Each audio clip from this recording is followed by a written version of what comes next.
नमस्कार मित्रों, आज सीधू ने सच में हमारे साथ दिल्ली से मल्लिका भनोत जी जुड़ी हैं।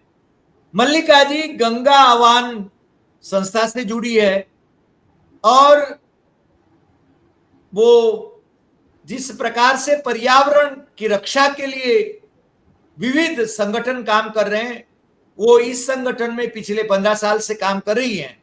और आज हम उनके साथ बात इसलिए कर रहे हैं कि हमारे लाडले मिनिस्टर रहे डॉक्टर मुरली मनोहर जोशी और के गोविंदाचार्य ये और डॉक्टर करण सिंह, तो तीनों को हम बड़े आदर से देखते हैं और हमारा व्यक्तिगत परिचय भी रहा है।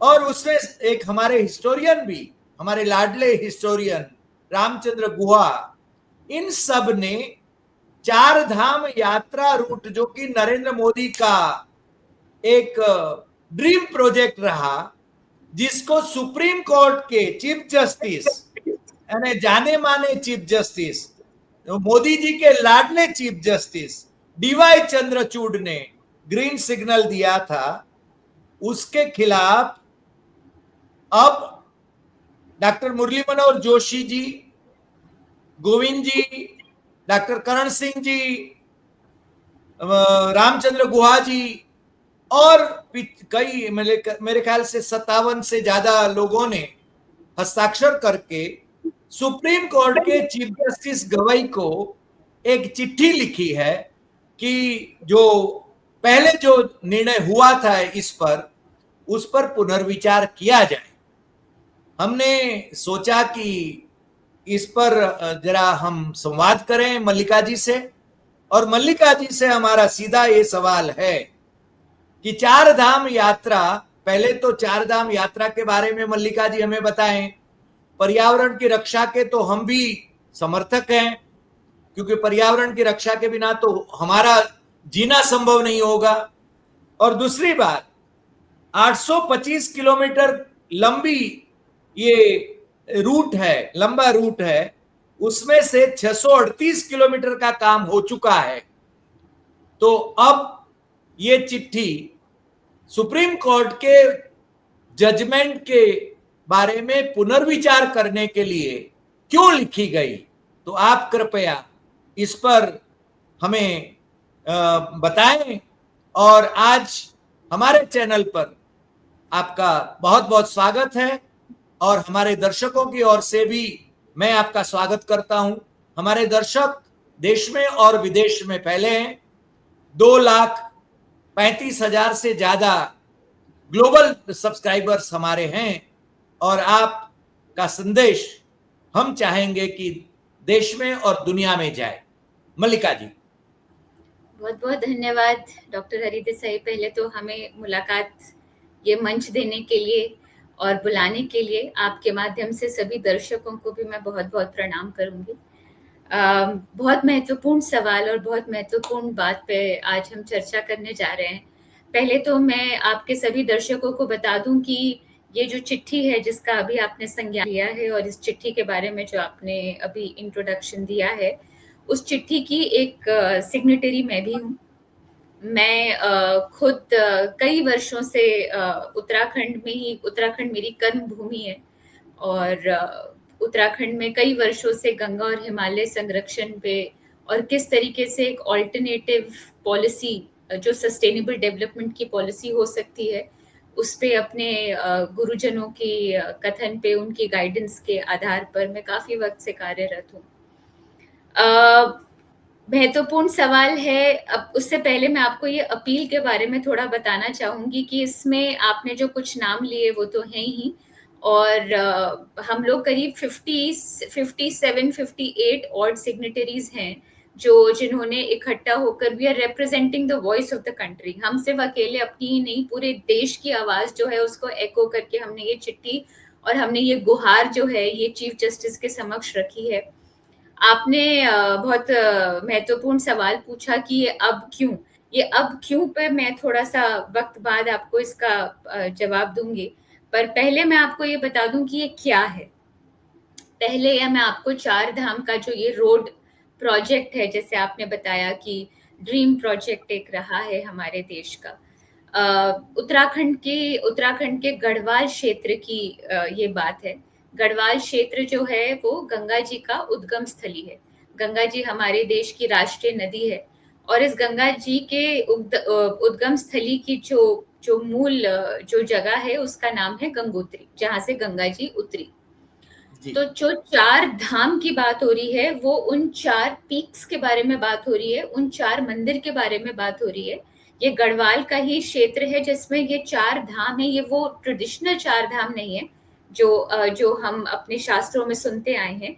ये एक तरीके के 4 धाम है रिप्रेजेंटेटिव, जो उत्तराखंड में ही ये धाम है, जिसमें कि गंगोत्री है, यमुनोत्री जी हैं, जिसमें केदारनाथ जी हैं और बद्रीनाथ जी हैं।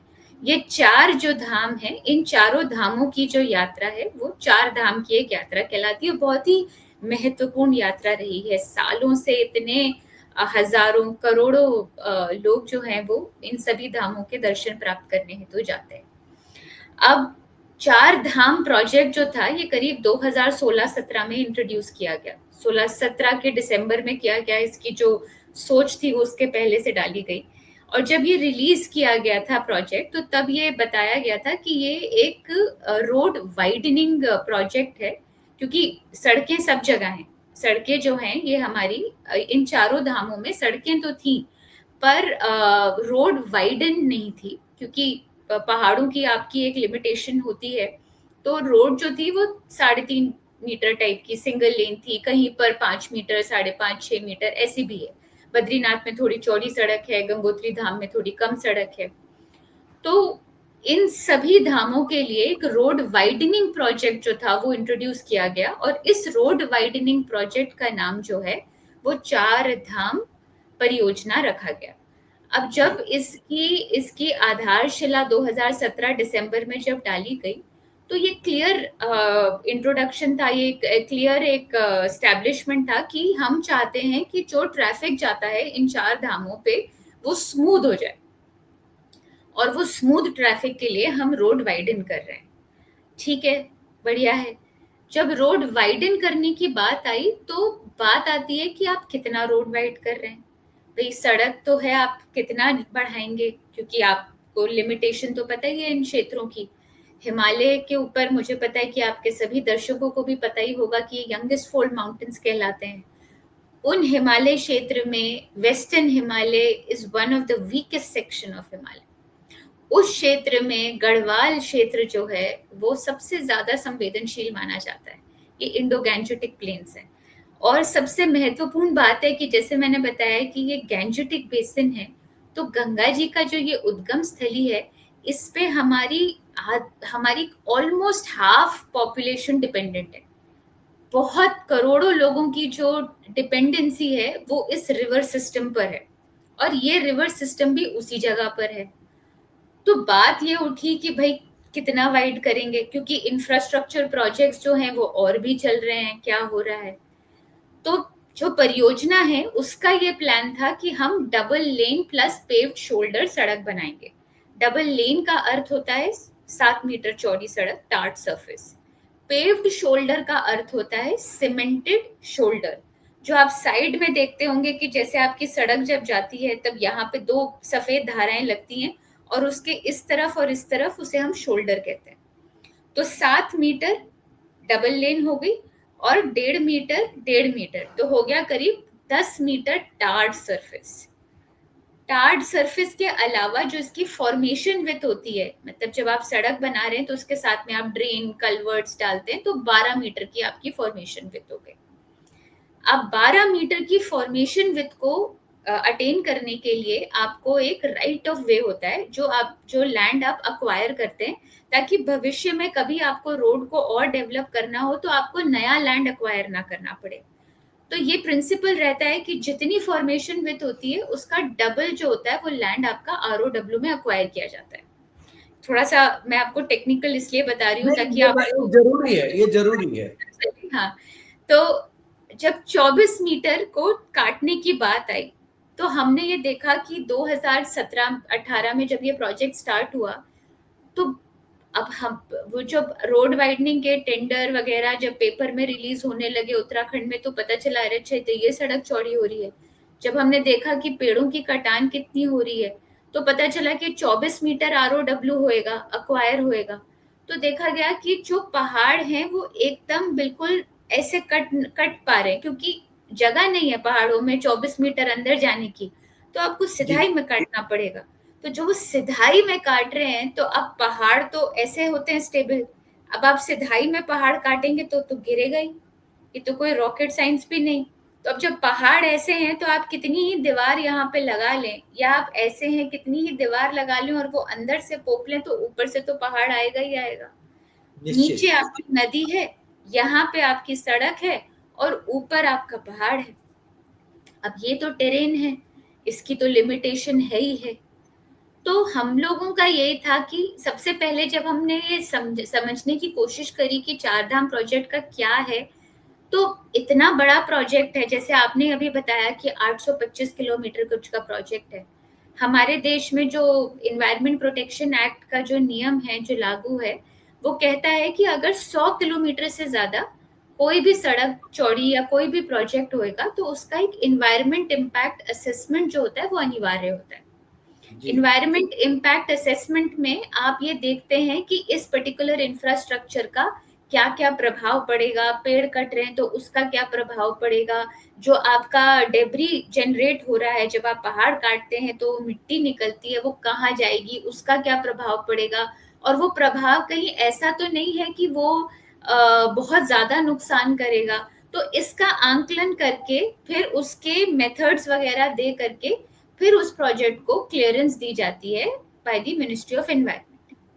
तो ये नियम है।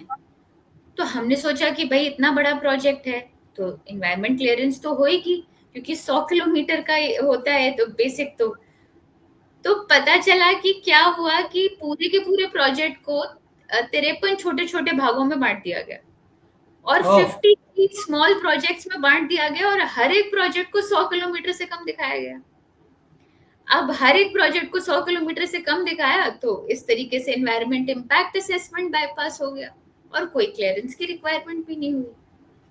तो अब आप इतना बड़ा प्रोजेक्ट लेकर आ रहे हैं, इसका कोई आपने असेसमेंट का आंकलन नहीं किया है, क्या मिटिगेशन होएगा, कैसे होएगा, आप इतना वाइडन कर रहे हैं, इतना ROW हिमालय में अक्वायर करना, मतलब सोच में भी नहीं आता है क्या वो, और वो क्षेत्र जो हमारे क्या मतलब देश का ही क्या पूरी दुनिया का सबसे संवेदनशील क्षेत्र माना जाता है। जी यहाँ पर इतनी आपदाएं हैं, इतनी आपदाएं हमने देखी हैं, और ये सब कुछ 2013 की बैकड्रॉप में ही हो रहा है। 2013 की जो केदारनाथ की त्रासदी आई, जी हजारों हजारों आदमी उसमें दब गया, मर गया, बह गया, इतना इतना नुकसान हुआ, उसके बैकड्रॉप पे इतना बड़ा प्रोजेक्ट और उसमें कोई EIA नहीं और कोई एनवायरमेंटल क्लियरेंस नहीं। तो कुछ लोग काफी कंसर्न भी थे, तो उन्होंने NGT में इसकी बात भी रखी। NGT में बात रखी, NGT में कहा गया कि भाई आपको पर्यावरण असेसमेंट और ये सब चीजों के बाईपासिंग को लेकर के सब बहुत चर्चा हुई, पर NGT में कुछ इतना संतोषजनक जो था जजमेंट शायद नहीं लगा पेटिशनर्स को। फिर वही पेटिशनर्स जो थे वो सुप्रीम कोर्ट भी गए उसी NGT की एप्लीकेशन को लेकर के। फिर 2019 में एक हाई पावर्ड कमेटी का गठन हुआ। वो हाई पावर्ड कमेटी जो थी उसके अध्यक्ष इंडिपेंडेंट साइंटिस्ट एक हैं डॉक्टर रवि चोपड़ा, उनको रखा गया। जस्टिस नरीमन उस समय पर इस केस को देख रहे थे, और उन्होंने हाई पावर्ड कमेटी का गठन किया, और उसमें क्लियरली ये कहा गया कि ये प्रोजेक्ट है, इसको अगर आपको चेंज भी करना हो तो आप चेंज करने की भी सुझाव रखें हाई पावर्ड कमेटी के अंदर, और चेंज करने की भी सुझाव रखें ताकि वो कंफर्मिटी में आए टेरेन के हिसाब से। तो टेरेन के जी हिसाब से आपको प्रोजेक्ट को कंफर्मिटी में लाने की बात, ठीक हो गया, HPC बन गई। HPC में ज्यादातर लोग जो थे मेरे हिसाब से 70-80% लोग जो थे वो सरकारी ऑफिसर्स ही थे, और करीब 20% लोग जो थे वो आपके कुछ इंडिपेंडेंट साइंटिस्ट थे। अब HPC बहरहाल 2019 में बनी और एचपीसी ने अपनी जांच पड़ताल ये सब कुछ चालू करी और उन्होंने, क्योंकि काम तो स्टार्ट हो ही गया था, काम तो रुका नहीं था, वो तो 2018 से चल ही रहा था। अब एचपीसी ने कई जगहों पर जा जाके सर्वे किया, पूरी कमेटी ने सर्वे किया, कमेटी ने बोला कि भाई ये वाला बाईपास नहीं बनना है, नेताला बाईपास नहीं बनना है, यहाँ पे कुंड के जंगल मत काटो, ये मत करो, जो भी उनको जियोलॉजिस्ट को और जो भी आपके जो पर्यावरणविद थे जो उसके अंदर थे, उन सब ने इस तरीके की बातें रखी। अब बात ये उठी कि भाई ये आपस में चर्चा करें कि भाई इम्पैक्ट जो हो रहा है इस प्रोजेक्ट का, वो इसीलिए इतना हो रहा है क्योंकि रोड विड्थ जो है वो बहुत ज्यादा है। क्योंकि अगर रोड विड्थ कम होती तो पहाड़ कम कटता, पहाड़ कम कटता तो इम्पैक्ट कम होता, लैंडस्लाइड कम होती और मिट्टी भी कम बनती, भी आपका नहीं उतना होता। तो सब कुछ ले देकर बात हो गई रोड विड्थ कि जो रोड विड्थ है वो हमारा मूल कारण है। ठीक हो गया। अब ये फरवरी 2020 की बात है कि एक इंटरिम रिपोर्ट एचपीसी ने अपनी रिलीज करी। फरवरी 2020 में उन्होंने इंटरिम रिपोर्ट रिलीज करी और इंटरिम रिपोर्ट में ये कहा कि road width is the key factor and road width के कारण ही ये सारे इम्पैक्ट्स हो रहे हैं और रोड विड्थ को रिव्यू करना चाहिए। ये इंटरिम रिपोर्ट उन्होंने दी, कोर्ट में अपनी सबमिट करी। फाइनल रिपोर्ट आई मई जून 2020 में उनकी फाइनल रिपोर्ट आई। फाइनल रिपोर्ट में दो भाग हो गए, एक हो गई मेजॉरिटी एचपीसी की जो सरकारी थे और एक हो गई माइनॉरिटी जो इंडिपेंडेंट थे। जो सरकारी थे उन्होंने बोला कि भाई डीएलपीएस होना तो अति आवश्यक है, डीएलपीएस जो डबल लेन पेव्ड शोल्डर की जो विड्थ है वही रहनी चाहिए और बाकी जो भी कुछ इम्पैक्ट है वो सारा कुछ जो है वो आप बता दो, उसको हम मिटिगेट कर देंगे, उसको हम किसी एक तरीके से उसको प्रिवेंट कर देंगे। जो इंडिपेंडेंट एक्सपर्ट्स थे उन्होंने अपनी बात रखी, उन्होंने कहा कि नहीं, इस सड़क को आपको नैरो करने की आवश्यकता है, आप सड़क के चौड़ीकरण को जस्टिफाई नहीं कर सकते हैं, इस टेरेन के हिसाब से 12 मीटर बहुत ज्यादा है, आप इसको नैरो करके इंटरमीडिएट रोड विड्थ 5.5 मीटर की लाइए। अच्छा, बहुत इंटरेस्टिंग मैं आपको बात बताऊं कि मैं आप लोगों को एक्चुअली एक दिखाती ही हूँ कि आप लोगों के दर्शकों को भी इंटरेस्टिंग लगेगा ये पूरा एक जो हुआ।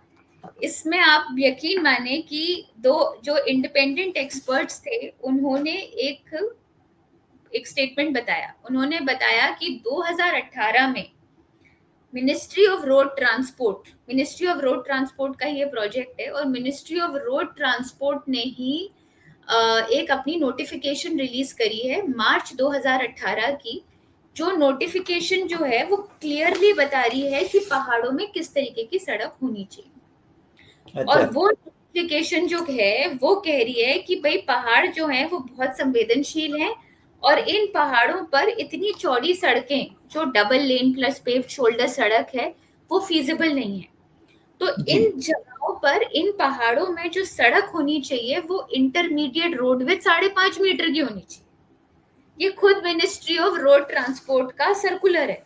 अब सर्कुलर क्या कह रहा है? सर्कुलर कह रहा है कि डीएलपीएस जो रोड विड्थ है वो बहुत सारे पेड़ों को अक्वायर करती है और ये प्रेशियस ट्रीज हैं, ये प्रेशियस ट्रीज हैं जो पहाड़ों को संजो के रखती हैं और अगर इनको हम काटते हैं डीएलपीएस रोड विड्थ बनाने के लिए तो पहाड़ अनस्टेबल होते हैं, पहाड़ अनस्टेबल होते हैं तो लैंडस्लाइड ज्यादा बनती है, तो ये सस्टेनेबल नहीं है। अतः इंटरमीडिएट रोड विड्थ बनाइए, 5.5 मीटर की रोड विड्थ रखिए। ये उनका सर्कुलर है। तो बात ये होगी कि भाई जब आपका सर्कुलर है, आप ही ये बात कह रहे हैं, तो आप इतनी चौड़ी सड़क क्यों बना रहे हैं? आपने जब खुद ही ये एक्सेप्ट करा है कि यही सड़क बननी चाहिए तो आप चौड़ी क्यों कर रहे हैं? तो जस्टिस नरीमन के समक्ष जब 2 रिपोर्टें आई, एक मेजॉरिटी रिपोर्ट आई एचपीसी की, एक माइनॉरिटी रिपोर्ट आई एचपीसी की, तो जस्टिस नरीमन ने बोला कि भाई ये माइनॉरिटी रिपोर्ट के साथ खड़ा हूं मैं, माइनॉरिटी अच्छा, रिपोर्ट आपका नोटिफिकेशन दिखा रही है और वाह, माइनॉरिटी रिपोर्ट कह रही है कि आपकी जो सड़क है वो 5.5 होनी चाहिए, तो आपने गलत सड़क बनाई है। तो आप रेट्रोस्पेक्टिवली और प्रोस्पेक्टिवली, मतलब जो आपने गलत किया है वो भी सही करिए, और अब से लेकर अभी तक जब तक आपका प्रोजेक्ट कंप्लीट नहीं होता तब तक आप 5.5 मीटर की ही सड़क बनाएंगे। बराबर। ये जस्टिस रोहिंटन ने सितंबर 2020 में अपना जजमेंट दे दिया, केस बंद हो गया। अच्छा, ठीक, 2 महीने में नवंबर में डिफेंस मिनिस्ट्री आई, डिफेंस मिनिस्ट्री ने एक एप्लीकेशन डाली और कहा कि देश के लिए और बॉर्डर पे कुछ सड़कें जो हैं, इसमें से चारधाम प्रोजेक्ट की कुछ 5 भाग हैं, 5 भाग में से जो 3 भाग हैं वो बॉर्डर को फीड करते हैं, बॉर्डर तक नहीं जाते, बॉर्डर को फीड करते हैं। नेशनल सिक्योरिटी के हिसाब से वो हाँ, तो ये फीडर अपनी पेशगी करेंगे। हाँ, तो ये फीडर रोड्स हैं और इसलिए हमें इसको और इसीलिए हमको आपके ऑर्डर में मॉडिफिकेशन चाहिए। अच्छा, क्या मॉडिफिकेशन मांगा उन्होंने? उन्होंने कहा कि हमें सड़क डबल लेन चाहिए। उन्होंने भी डीएलपीएस नहीं कहा, उन्होंने कहा हमें सड़क डबल लेन चाहिए 7 मीटर, तो 5.5 से 7 मीटर की बात हो, ठीक है।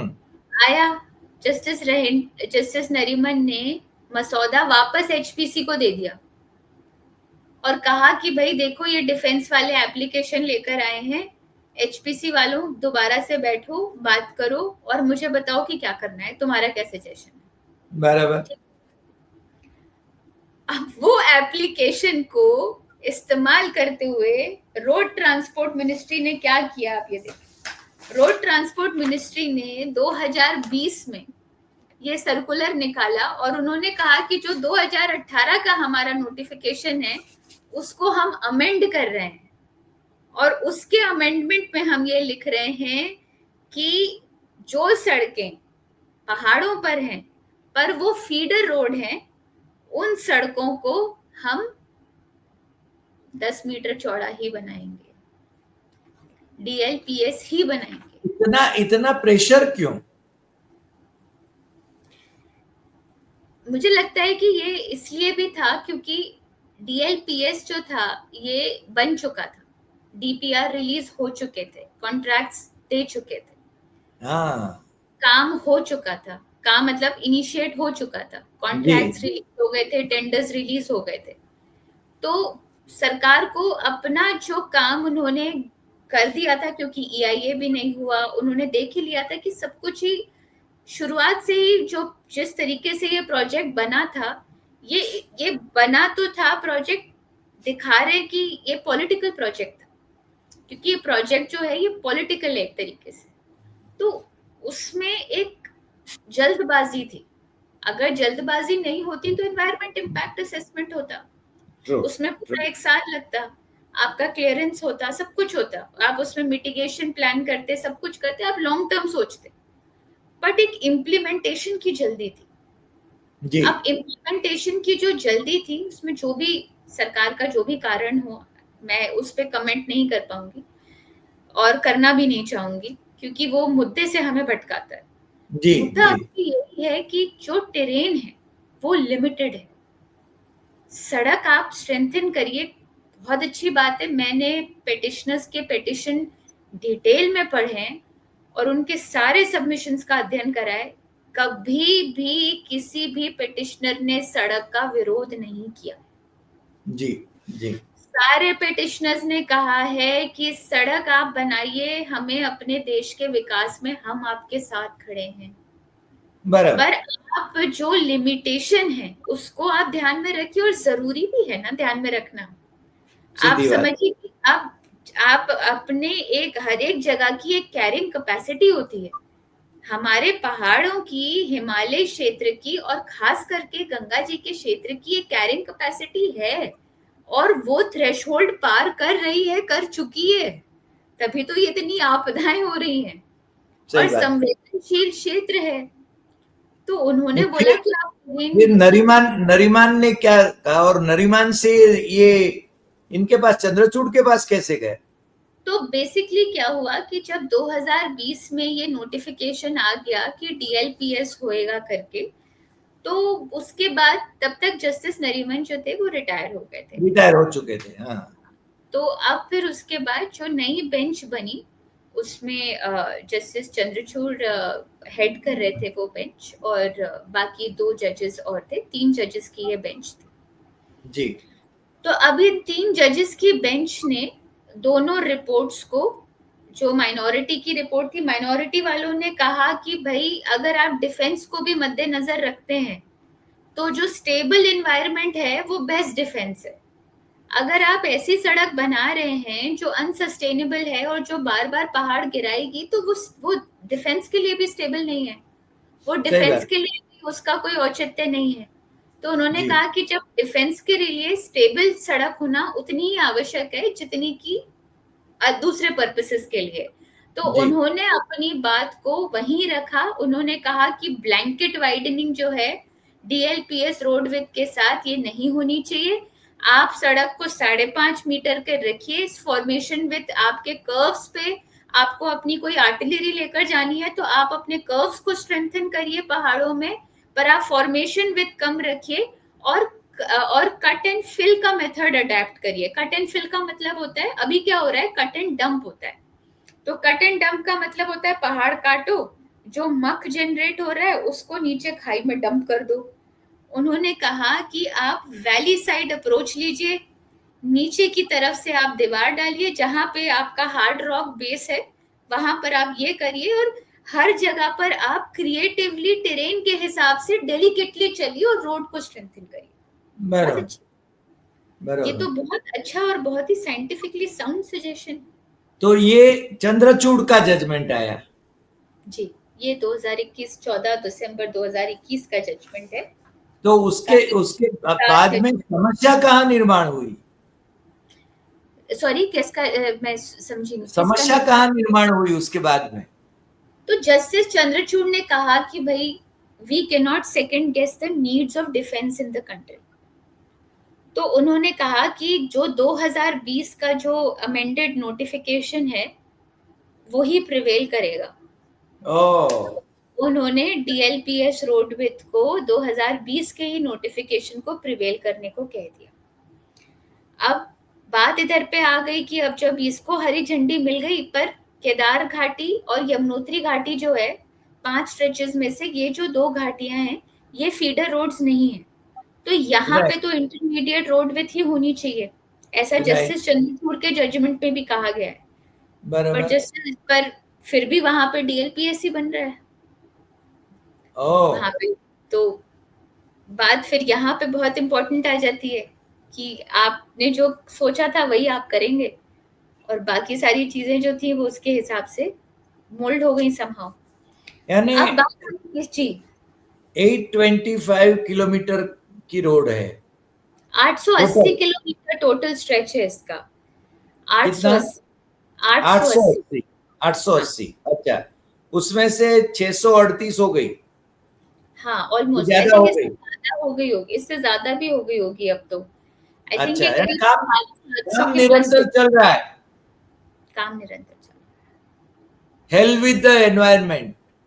आपका सिलक्यारा टनल एपिसोड हो गया, आपने वो देखा ही होगा जब टनल का एपिसोड यमुनोत्री घाटी में हुआ, वो 4 धाम की सड़क चौड़ीकरण की ही टनल है, जहां पर आपकी पूरी की पूरा पहाड़ जो था वो नीचे गिर के टनल को करा, और कितने ही दिन तक वो बेचारे वो जो आपके मजदूर थे वो ब्लॉक्ड रहे। आप लैंडस्लाइड्स, अगर मैं आपको बताऊं तो अभी जून 2025 का एक शोध है जो अभी हाल ही में निकला है, और वो शोध क्लियरली कह रहा है कि 880 किलोमीटर का पूरा स्ट्रेच है आपकी सड़क का, अभी तो बना भी नहीं है, जैसे आपने बताया कि करीब 700 के करीब बना है मेरे हिसाब से। 811 लैंडस्लाइड जोन्स हो गए, 811 लैंडस्लाइड जोन्स राइट नाउ। वो शोध मुझे जरा भेजिएगा। हाँ, फिर मेरे ख्याल से हमें उस पर भी बात करना होगा। तो 811 लैंडस्लाइड जोन्स जो हैं वो आइडेंटिफाई हो गए हैं इन्हीं स्ट्रेचेस पर। तो ये तो क्लियर बता रहा है कि भाई आपका जो काम है वो ठीक नहीं चल रहा है, उसमें कुछ तो गड़बड़ है और उस काम को भी आपको रोकने की जरूरत है। तो तो यहाँ इसमें मुरली मनोहर जी और गोविंदाचार्य और रामचंद्र गुहा और डॉक्टर करण सिंह वो कैसे ज्वाइन हुए, या पहले से थे? चिंता हिमालय क्षेत्र की, तो चाहे आप गोविंद जी की बात कर लें, चाहे आप जोशी सर की बात करें, या आप डॉक्टर करण सिंह जी की बात करें, डॉक्टर करण सिंह जी तो हिमालय पुत्र हैं, कश्मीर के राजा हैं। जी तो उनका जो संबंध है वो इतना पुराना है हिमालय क्षेत्र से, और इन सभी के जो कंसर्न्स हैं वो कई वर्षों से हैं। कितनी ही चिट्ठियां गई हैं। ये तो एक बड़ी एपिक अपील है क्योंकि ये सुप्रीम कोर्ट ऑफ इंडिया के चीफ जस्टिस को गई है, बट कितनी ही चिट्ठियां गई हैं सभी की तरफ से। राम सर भी, गोहा सर के साथ भी मुझे याद है कि हम लोग हाइड्रोपा प्रोजेक्ट्स जो थे गंगा के बेसिन पे, उसमें भी बहुत इश्यूज उठे थे। तो गोहा सर उसमें भी बहुत अग्रसर, उन्होंने हिमालय को लेकर के लेख लिखे हैं, किताब लिखी है।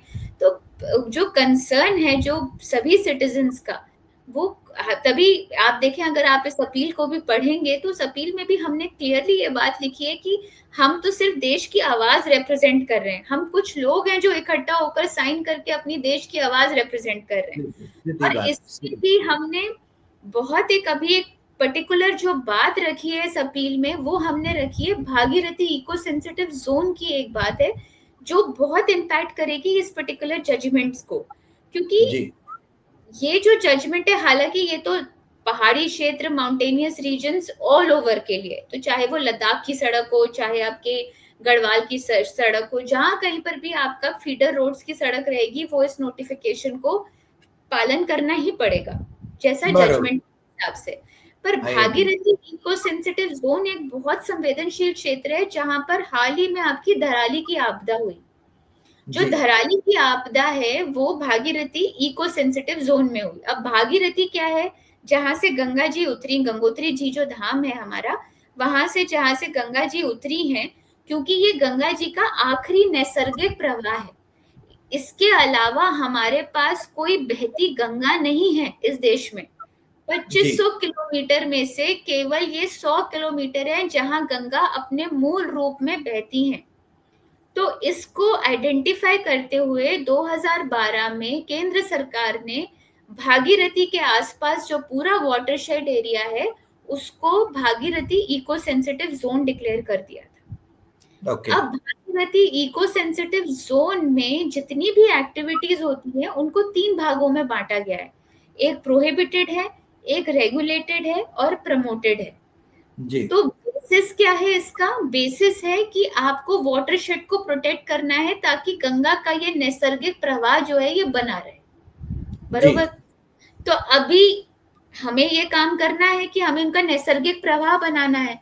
तो अब इसके लिए हमको मक डंपिंग और ये जितनी भी हमारी ट्री कटिंग, ट्री फेलिंग है, वो सब कुछ वाटरशेड उसी पे ही डिपेंडेंट है। क्योंकि देखिए, ये आवालांच जब आते हैं, तो जब बर्फ के पहाड़ जो हैं जब गिरते हैं, तो वो जब गिरते हैं तो ये पेड़ ही हैं जो उसको बांधते हैं, उसको अरेस्ट करते हैं। सही बात। अगर पेड़ नहीं होंगे तो ये नीचे बहते आएंगे और पूरा का पूरा आपका फ्लैश फ्लड की सिचुएशन हो जाएगी। अब यहीं पे आप देखिए कि इन्हीं जगहों पर फ्लड प्लेन पे कितना कंस्ट्रक्शन है, इलीगल है ये इको सेंसिटिव जोन में। अगर आप धराली की आपदा का वीडियो देखेंगे तो वो जितना भी जो प्रोजेक्ट, जो जितने भी वो 4-4 माले का होटल है जो गिरा, वो सब अलाउड नहीं है क्योंकि वो फ्लड प्लेन पे बना। तो वो सारे इतने सारे इसके एस्पेक्ट्स हैं। अब उसी के अंदर आपका जो रोड चौड़ीकरण या रोड कंस्ट्रक्शन की एक्टिविटी है वो रेगुलेटेड एक्टिविटी के अंदर आती है। और उसी भागीरथी इको सेंसिटिव जोन की मॉनिटरिंग कमेटी की भी मैं मेंबर हूँ। अच्छा। तो हमने ये मुद्दा जो है अपनी मॉनिटरिंग कमेटी में भी उठाया था कि भागीरथी इको सेंसिटिव जोन के जो पैमाने हैं वो तो आप वायलेट कर रहे हैं। अगर आप प्रोजेक्ट को इसी तरीके से रखेंगे, आप डीएलपीएस बनाएंगे, तो आपका एक जो एग्जिस्टिंग लॉ है वो पूरा वायलेट होएगा। ट्रू, ये तो कॉन्ट्रडिक्शन में आ रहा है। I agree. नहीं, अभी मैं आपको एक अनुरोध करूं, वो शोध जो है आपने जिस प्रकार से जो तैयार किया है, वो तो आप अवश्य भेजिए। दूसरी बात, मेरे ख्याल से गुजरात से ज्यादा लोग चार धाम की यात्रा, यानी चार धाम यानी आपने जो चार धाम कहा, वो उसकी यात्रा पर जाते हैं, इसलिए उनको रुचि होगी, उनको भी समझना चाहिए ये आपने जो बात करी। और मेरे ख्याल से उस पर और हम बात करेंगे आगे के नए एपिसोड में। और आज आप हमारे साथ जुड़ी, इसके लिए हम आपके बहुत बहुत शुक्रगुजार हैं। फिर मिलते हैं नए एपिसोड में नए विषय के साथ। नमस्कार। धन्यवाद।